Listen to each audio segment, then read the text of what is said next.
यशोदा कोई गायिका नहीं है।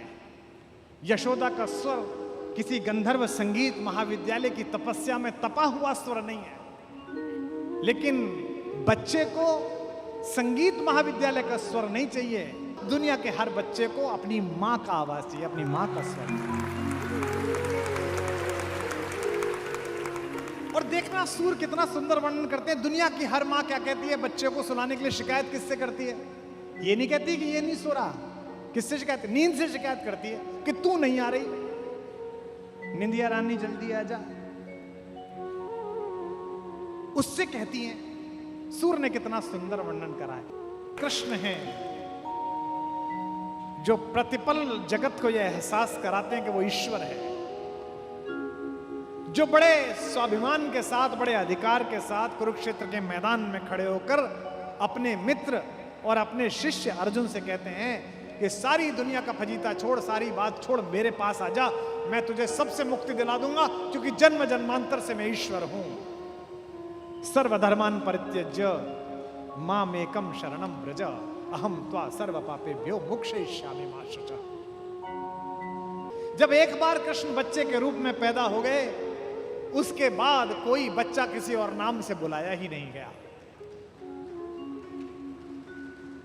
बता दीजिए माएं जहां बैठी हो, कसम खा के कलेजे पे बता दीजिए, इस भारत में, इस विश्व में ऐसी कोई मां नहीं हुई जिसने बचपन में खिलाते हुए कन्हैया ना कहा। मेरा कान्हा, मेरा लाला, सबने बोला है। इसीलिए मैं 3 दिन कृष्ण के 3 रूपों पर बोलूंगा। पहला जो उनका लोकरंजक रूप है, पृथ्वी पर आने के बाद जो आनंद राम से छूट गया था, उसे ग्रहण करके और पृथ्वी को देकर जो पूर्णता कृष्ण ने पाई है, उस पर बोलूंगा। उस छोटे कन्हैया पर बोलूंगा जिसका आज जन्मदिन है। एक तो राम है जो 4 भुजाओं के साथ पैदा हुए, जैसे तैसे मां ने कहा तब जाके रामचंद्र जी हुए। एक कृष्ण है जो इतना विराट भी यशोदा की गोदी में इतना छोटा बच्चा बनकर पैदा। आज से वर्षों पूर्व गंगोत्री में मैंने कहा था कि कृष्ण से बड़ा कोई पूर्ण पुरुष नहीं है। बचपन जिया तो ऐसा कि हर एक मां ने अपने बेटे को कन्हैया कहना शुरू किया। जवानी जी तो ऐसी कि इश्क में पागल बच्चों को आज भी पूरा देश कन्हैया कहता है। युद्ध रचाया तो ऐसा कि 5 निर्वासित लड़कों को विश्व विजेता बना दिया, और ज्ञान दिया तो गीता जैसा, जिस पर सारी दुनिया के नोबेल पुरस्कार कुर्बान किए जा सकते। और यह कृष्ण का बचपन मेरे ख्याल से पूरी दुनिया की किसी कथा में, किसी कहानी में, किसी वास्तविकता में किसी बच्चे का ऐसा बचपन नहीं है जितना कन्हैया का है। छोटे शिशु के रूप में हमें अन्य धर्मों के देवता भी मूर्तियों में मिलते हैं। मैं उनका अनादर नहीं कर रहा। भगवान किसी भी रूप में आया, चाहे संदेशवाहक बन के आया, चाहे कुछ बन के आया, शिशु के रूप में तो सभी अच्छे हैं। छोटा बच्चा तो किसी का भी अच्छा लगता है, किसी भी पशु का भी बच्चा अच्छा लगता है। ये तो त्रैलोक्य का स्वामी भगवान उतरा था। लेकिन जितना मनहर कन्हैया उतरा, उतना आज तक दुनिया में कोई बच्चा पैदा नहीं हुआ, उतना सुंदर आज तक कोई शिशु पैदा नहीं हुआ।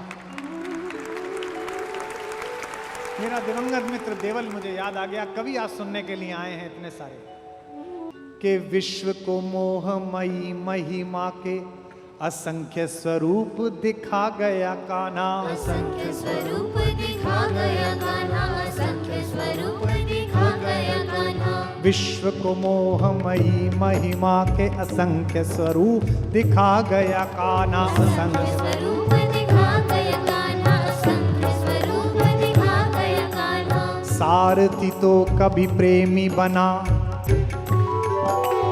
सारथी तो कभी प्रेमी बना, तो कभी गुरु धर्म निभा गया कान्हा। गुरु धर्म निभा गया कान्हा, कभी गुरु धर्म निभा गया कान्हा। रूप विराट धरा तो धरा तो धरा, हर लोक पे छा गया कान्हा। धरा हर लोक पे छा गया कान्हा, धरा हर लोक पे छा गया कान्हा। रूप विराट धरा तो धरा तो धरा, हर लोक पे छा गया कान्हा। धरा हर लोक पे छा गया कान्हा, धरा हर लोक पे छा गया कान्हा। रूप की किया लघु तो इतना, रूप किया लघु तो इतना कि यशोदा की गोद में आ गया कान। यशोदा की गोद में आ गया कान्हा, यशोदा की गोद में आ गया कान्हा, यशोदा की गोद में आ गया कान्हा, यशोदा की गोद में आ गया कान्हा। किसी ने ईश्वर ऐसा पहले कभी नहीं देखा था, जो इतना छोटा होकर एक मां की गोद में आ जाए, और मां भी कैसी, जो पालने वाली मां है। जन्म देवकी ने दिया है, लेकिन सुख यशोदा को मिला है। क्यों? इस परिसर में किसी को पता है? जब कृष्ण 14 वर्ष के हो गए, तब कंस को पराजित किया उन्होंने। पराजित किया तो देवकी ने उनसे शिकायत की। देवकी ने कहा, मेरे लाल, तू तो ईश्वर था, तू तो परमात्मा था, अपने माँ और पिता को या मुझे अपनी माँ से तू 14 साल अलग रहा, तूने मुझे बंद रखवाया, पहले क्यों नहीं आया? तो मुस्कुराते हुए मुरलीधरन ने कहा, माँ हिसाब बराबर हुआ, पिछली बार तूने मुझे 14 साल के लिए बाहर निकाल दिया था, इस बार मैं तुझसे 14 साल के लिए बाहर आ गया। यह जो शिशु है, यह जो बालक है, दुनिया की माओ ने कभी ऐसा कृष्ण नहीं देखा, दुनिया की माओ ने ऐसा भगवान नहीं देखा था। सूर लिखते हैं कि पालने में झुलाती हैं माता, और क्या गाती हैं? कभी भी बच्चे को खिलाते समय कोई भी मां सही लोरी नहीं गाती है। अगर बच्चे आप में से कुछ लोगों ने जरूर पाले होंगे तो उनका अंदाजा होगा, जो छोटा बच्चा पैदा होता है, भाई कोहनी तक हाथ जोड़ लेते हैं माँ बाप। एक तो वो फोनेटिक समझता है, उसको सुलाते समय कोई लोरी गाने की जरूरत नहीं है, आप कुछ भी गा दो, बस वो रिदम में होना चाहिए। मेरी बड़ी बेटी जब छोटी थी तो हम दोनों कॉलेज में पढ़ाते थे राजस्थान में, तो मेरी श्रीमती जी क्लास पढ़ाने जाती थी, तो इतनी देर मैं रखता था उसे, फिर वो क्लास पढ़ा के आती थी तो वो रखती थी, तो पहले क्लास उनकी पढ़ती थी, तो वो जग जाती थी, उसे पता था मां जाने वाली है, तो मैं उसको गाना सुनाता था। उसका घर में नाम था पोयम, तो मैं उसे सुनाता था, पोयम रोना ना, पोयम रोना ना, और मैं इसमें सुनाता था, मम्मी जाएगी तो अपने नैन भिगोना ना, पोयम। वो इतनी तेज हो गई थी, उसे पता लग गया था कि ये वाला गाना तब गाया जाता है कि जब मम्मी जाती है। तो एक दिन उसने बड़ा अद्भुत काम किया, मैंने उसको कहा पोयम रोना ना, तो उसने मेरे मुंह पे हाथ रख दिया, बोला ना रोना, आपके कहने पे चुप नहीं होंगी। ऐसे ही कन्हैया को मां सुला रही हैं। कैसे? हलरावे दुलरावे मलहावे, को जोई सोई कछु गावे। यशोदा को कोई कविता नहीं आती है, यशोदा कोई गायिका नहीं है, यशोदा का स्वर किसी गंधर्व संगीत महाविद्यालय की तपस्या में तपा हुआ स्वर नहीं है। लेकिन बच्चे को संगीत महाविद्यालय का स्वर नहीं चाहिए, दुनिया के हर बच्चे को अपनी मां का आवाज चाहिए, अपनी मां का स्वर। और देखना सूर कितना सुंदर वर्णन करते हैं, दुनिया की हर मां क्या कहती है बच्चे को सुलाने के लिए? शिकायत किससे करती है? ये नहीं कहती कि ये नहीं सो रहा, किससे शिकायत? नींद से शिकायत करती है कि तू नहीं आ रही, निंदिया रानी जल्दी आ जा, उससे कहती हैं। सूर ने कितना सुंदर वर्णन करा है, यशोदा हरि पालने झुलावे। सूरदास गाते हैं, यशोदा हरि पालने झुलावे, यशोदा हरि पालने में झुलावे, यशोदा हरि पालने में झुलावे, यशोदा हरि पालने में झुलावे, हलरावे दुलरावे मनावे, हलरावे दुलरावे मनावे, जोई सोई चुगावे यशोदा हरि पालने में झुलावे यशोदा हरि पालने में झुलावे। फिर क्या कहती है नींद से, मेरे लाल को आओ निंदरिया, मेरे लाल को आओ निंदरिया, मेरे लाल को आओ निंदरिया, मेरे लाल को आओ निंदरिया, काहे न आन सुलावे यशोदा हरि पालने में झुलावे यशोदा हरि पालने में झुलावे। तू काहे नहीं बेगही आवे, तू काहे नहीं बेगही आवे, तो को कान बुलावे यशोदा हरि पालने में झुलावे यशोदा हरि पालने में झुलावे। सोवत जान मौन वे रही रहे, सोवत जान मौन है रही, करी करी सैन बतावे यशोदा हरि पालने में झुलावे यशोदा हरि पालने में झुलावे। एही अंतर यकुलाय उठे हरि, अंतर अकुलाए उठे हरि, जसुमति मधुर गावे यशोदा हरि पालने झुलाइए झुलावे यशोदा हरि। पालने में झुलावे। और सूरदास कहते हैं कि जो सुख मुनियों को, संतों को, देवताओं को दुर्लभ है, भगवान को इतनी देर निहारना चुपचाप, ईश्वर से आंख मिलाना भी कितना मुश्किल होता होगा। जब सूरज से आंख नहीं मिला सकते जो भगवान का सेवक है, तो भगवान से कोई कैसे आंख मिलाता होगा। लेकिन अगर भक्ति इतनी प्रचंड हो तो आंख मिला सकते हैं, निहार सकते हैं, जैसे यशोदा निहारती है। जो सुख सूर अमर मुनि दुर्लभ, जो सुख सूर्य अमर मुनि दुर्लभ, सो नंद भामिनी पावे यशोदा हरि। हाँ।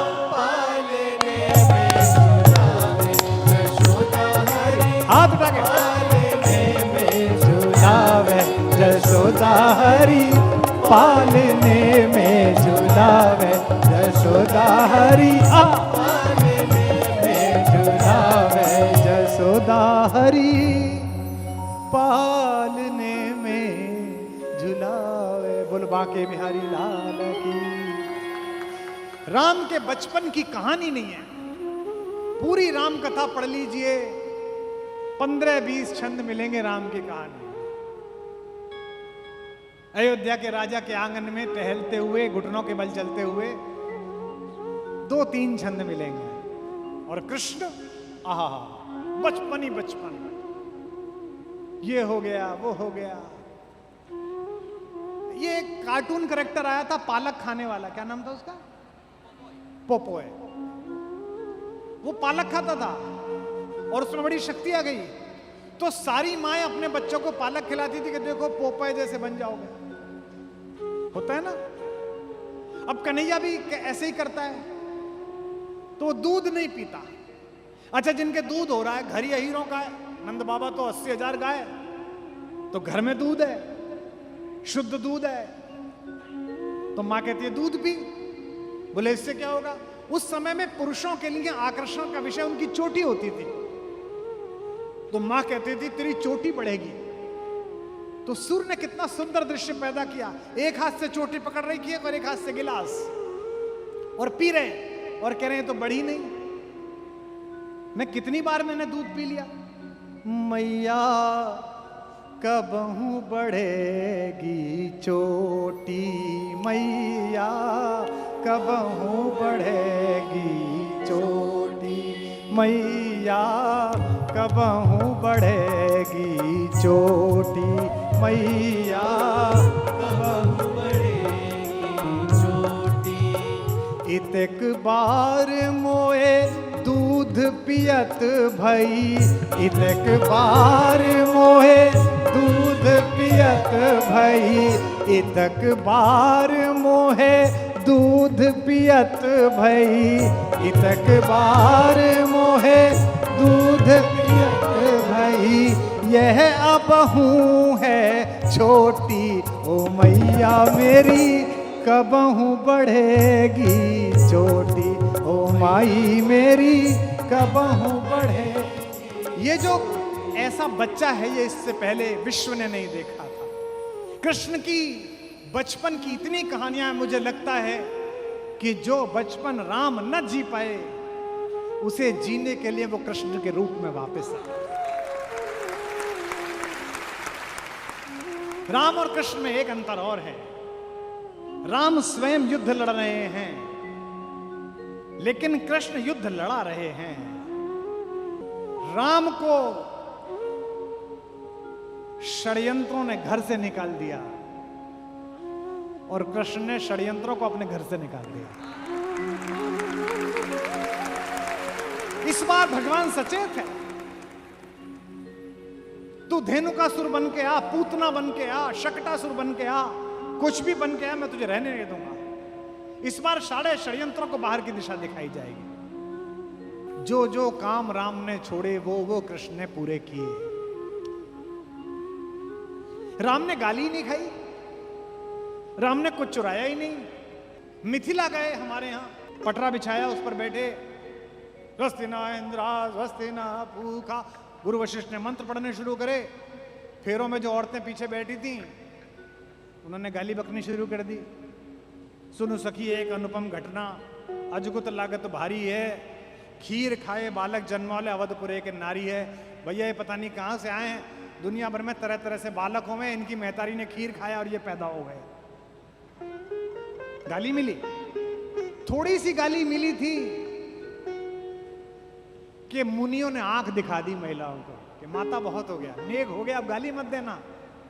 लेकिन 1 मिनट की गाली का इतना सुख मिला राम को।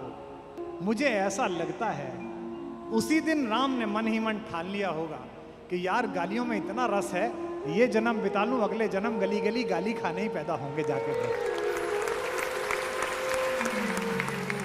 खूब गाली निकले, माँ गाली दे रही है, दोस्त गाली दे रहे हैं, मन सुखाने क्विंटलों में गाली बकी है, भक्तों ने गाली बकी है और मुस्कुरा के गाली खाई है इन्होंने जो ये विराज रहे हैं।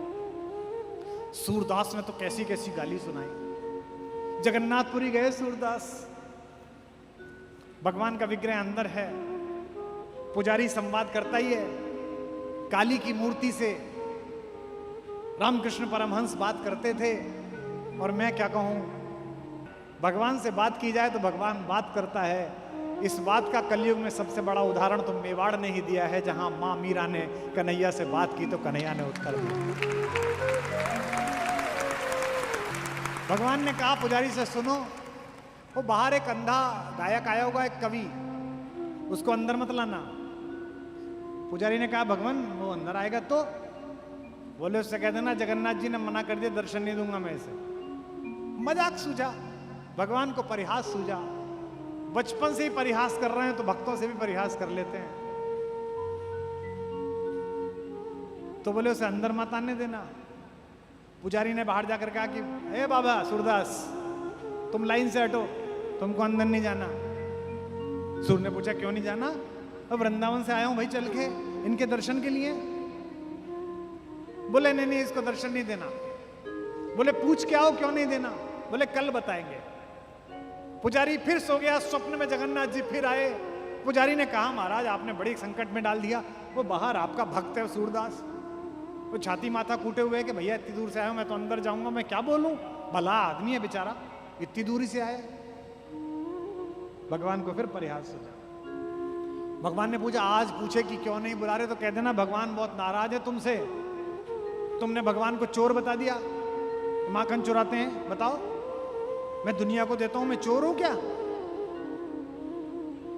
उन्होंने जाके बाहर सूर से कहा कि भैया वो भगवान से बात हो गई, वो कह रहे हैं कि तुम उनको चोर बोलते हो।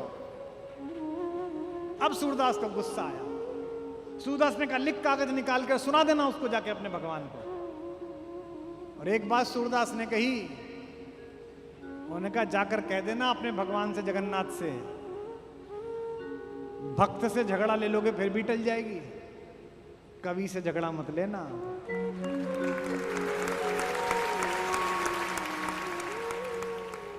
भृग को कुटेला झुटेला भीलनी को, चेरी बस गयो कहाओ कहूं रे दैया।